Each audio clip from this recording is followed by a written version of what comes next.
Growing pushback tonight from state lawmakers and the Attorney General. It's over an order from the governor calling for voters, to decide if our state should hold a constitutional convention. He says it's required by the state constitution.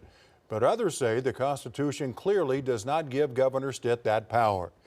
News 4's Spencer Humphrey tells us why some are up in arms over this.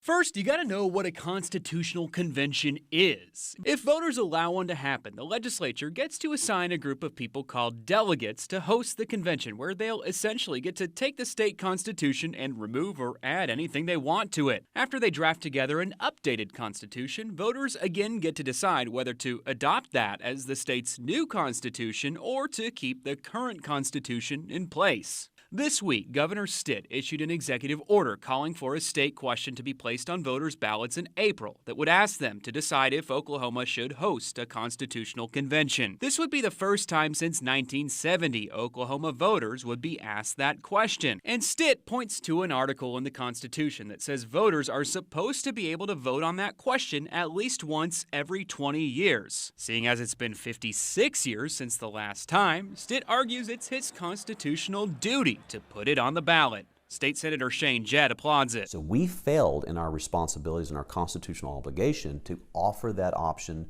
to the people of Oklahoma since 1970. And so I am completely supportive of the governor's initiative to do the right thing. But not everyone's on board. It's goofy. If you ask State Representative Andy Fugate or Senate Minority Leader Julia Kurt, Stitt's trying to use power he doesn't have.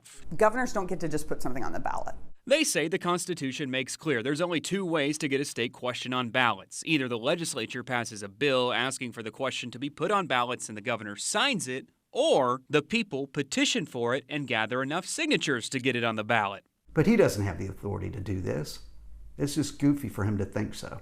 Attorney General Drummond's office also agrees, telling us in part the executive order and executive proclamation issued by the governor are wholly inconsistent with the Oklahoma Constitution. In his own statement Thursday, Senate President Pro Tem Lonnie Paxton told us Stitt's executive order came completely by surprise, saying in part, "It is disappointing the governor would issue an executive order of this magnitude without first having a conversation with legislative leadership." It's all an argument likely to end up in court, and if those courts do end up allowing the question to stay on ballots, it might surprise you, but Jett says I'd be voting no. He worries giving legislators blanket authority to do what they want with the Constitution is just too much to trust them with. And as for Kurt and Fugate, well, they just call the whole thing a big distraction. I think what we're seeing is Stitt trying to clean up his image as he exits office. In Oklahoma City, Spencer Humphrey, Oklahoma's News 4. All right, Spencer. Well, we will see what happens. In his order, the governor set the special election for April 6th of next year.